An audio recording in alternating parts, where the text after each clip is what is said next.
మా input editor మురళీకృష్ణతో మాట్లాడదాం. మురళీకృష్ణ, ఇంతకు ముందు మనం చూసాము కోదండరాం మాట్లాడుతూ అన్నారు, బీజేపీ ప్రభుత్వం కేంద్రంలో కొలువుదీరిన 14 సంవత్సరాల్లో ఇది ఫస్ట్ టైం ఒక ఒత్తిడికి తలొగ్గి కేంద్ర మంత్రి రాజీనామా చేయడం అనేది.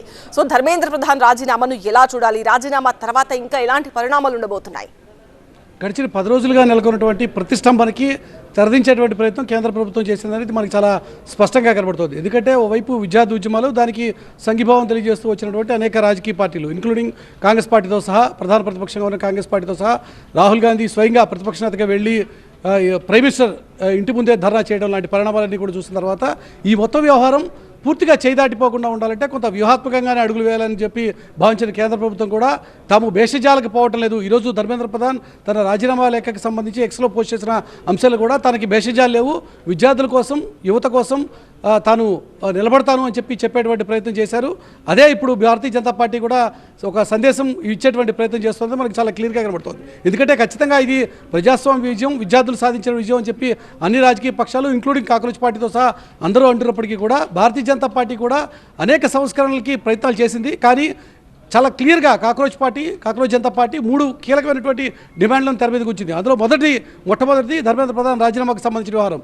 దాంతోపాటుగా ఎవరైతే నీటికి వల్ల బాధిత కుటుంబాలు ఉన్నాయో వారికి ఖచ్చితంగా న్యాయం చేయాలి, వారికి కుటుంబాలకి నష్టపరిహారం చెల్లించాలి, అలాగే ఆందోళనలో పార్టిసిపేట్ చేసినటువంటి విద్యార్థులకి ఈ కేసులు లేకుండా చేయాలన్నది ఈ ప్రధానమైనటువంటి 3 డిమాండ్లు. ఈ 3 డిమాండ్లు చుట్టూనే మొత్తం వ్యవహారం నడిచింది. కాబట్టి ఈ మొత్తం అంశాలకు సంబంధించి కేంద్ర ప్రభుత్వం కూడా కొన్ని కీలకమైనటువంటి నిర్ణయాలు తీసుకుంది. అందులో ఒకటి, ఎన్టీఏని పూర్తిగా సమూలంగా ప్రక్షాళన చేయడం. పరీక్షల నిర్వహణలకు సంబంధించి ఎన్టీఏలో చాలామంది అవుట్సోర్సింగ్ ఎంప్లాయీస్ కావచ్చు, లేకపోతే అక్కడ దశాబ్దాలుగా పాతుకుపోయినటువంటి కొంతమంది ఎంప్లాయీస్ కావచ్చు, వీళ్ళందరి వల్ల కొన్ని సమస్యలు వస్తున్నాయని చెప్పి భావించినటువంటి కేంద్ర ప్రభుత్వం ఎన్టీఏని సమూలంగా ప్రక్షాళన చేసేటువంటి కార్యక్రమాన్ని మొదలుపెట్టింది. అందులో భాగంగా దాదాపు 40-50 మందిని అక్కడి నుంచి తొలగించి వాళ్ళందరినీ స్థానభ్రంశం చేసి మొత్తంగా ఎన్టీఏని, పరీక్ష నిర్వహణకు సంబంధించిన ఎన్టీఏని పూర్తిగా ప్రక్షాళన చేయడం మొదలుపెట్టింది.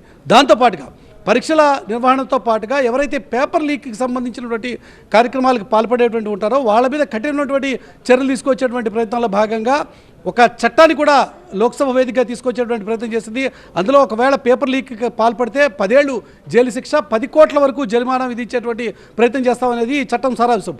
అలాంటి ప్రయత్నాలు చేసింది. దాంతోపాటుగా మొత్తంగా ఈ పరీక్షల నిర్వహణ, దీంతో పాటుగా విద్యా వ్యవస్థకు సంబంధించి కొన్ని సమూలమైనటువంటి మార్పులు కూడా తీసుకురావాలన్నది కేంద్ర ప్రభుత్వం చేసినటువంటి ఆలోచన.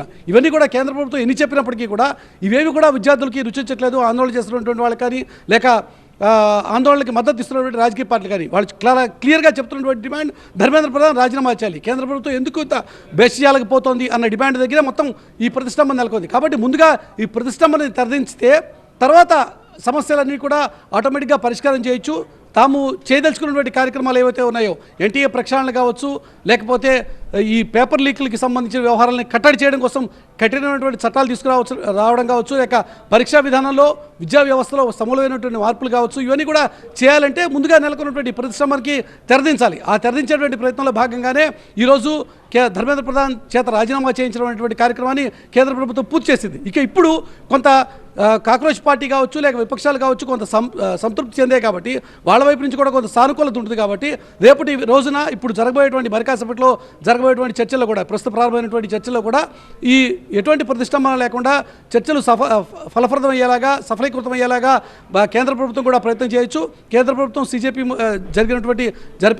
జరుపుతున్నటువంటి ఈ చర్చలు ఏవైతే ఉన్నాయో అవి కనుక ఫలప్రదం అయితే ఎల్లుండి మళ్ళీ తిరిగి ప్రారంభం కాబోతున్నటువంటి లోక్సభలో కూడా కొంత చర్చ జరిపి కేంద్ర ప్రభుత్వం చేయదలుచుకున్నటువంటి అంశాన్ని సమూలంగా ప్రజల ముందు పెట్టడానికి ఆస్కారం ఉంది. ఇప్పటికే ప్రధానమంత్రి నిన్న రాత్రి కావచ్చు, లేక మొన్న రాత్రి కావచ్చు, ఎక్స్ వేదికగా, ఇన్స్టాగ్రామ్ వేదికగా ఇచ్చినటువంటి సందేశాల్లో, ఆయన ఇచ్చినటువంటి సెల్ఫీ వీడియోలో కూడా చాలా క్లియర్గా యువత పక్షాన్ని మేము ఉంటామనేటువంటి సందేశాన్ని ఇచ్చే ప్రయత్నం చేశారు. అది కూడా ఇప్పుడు ఈ ఆందోళన చేస్తున్నటువంటి వాళ్ళకి ఏమాత్రం రుచించట్లేదు. కాబట్టి ముందుగా ధర్మేంద్ర ప్రసాద్ పక్కకు జరిపితే తర్వాత తదుపరి కార్యక్రమాలు చేయొచ్చు అనేది కేంద్ర ప్రభుత్వం కూడా చేసినటువంటి ఆలోచన. అందులో భాగంగానే ప్రస్తుతం నెలకొన్న ఈ ప్రతిష్టంభనకి తెరదించేటువంటి ప్రయత్నంలో భాగంగా ధర్మేంద్ర ప్రసాద్ తప్పుకున్నారు. కాబట్టి ఇక తదుపరి కార్యక్రమాలు చాలా వేగంగా జరిగేటువంటి ఆస్కారం ఉంది. ఇప్పుడు CJPతో చర్చలు కావచ్చు, లేక ఎల్లుండి జరగబోయేటువంటి లోక్సభలో కేంద్ర ప్రభుత్వం చేయదలచ పెట్టినటువంటి కార్యక్రమాలు అవుతాయో అవన్నీ కూడా ఫర్దర్గా ముందుకు తీసుకోవడానికి ఆస్కారం ఉంది.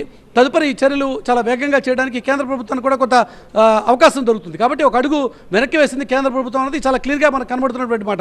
వ్యూహాత్మకంగా అడుగు వేసిందా, లేక ప్రస్తుతం నెలకొన్నటువంటి రాజకీయ సంక్షోభాన్ని తరలించేటువంటి ప్రయత్నం చేసిందా, ఇవన్నీ కూడా తదుపరి అంశాలు, చర్చించాల్సిన విశ్లేషించాల్సిన అంశాలు. కానీ కేంద్ర ప్రభుత్వం మాత్రం ఖచ్చితంగా ఒక అడుగుని వెనక్కి వేసి, వ్యూహాత్మకంగా అడుగు వెనక్కి వేసి ధర్మేంద్ర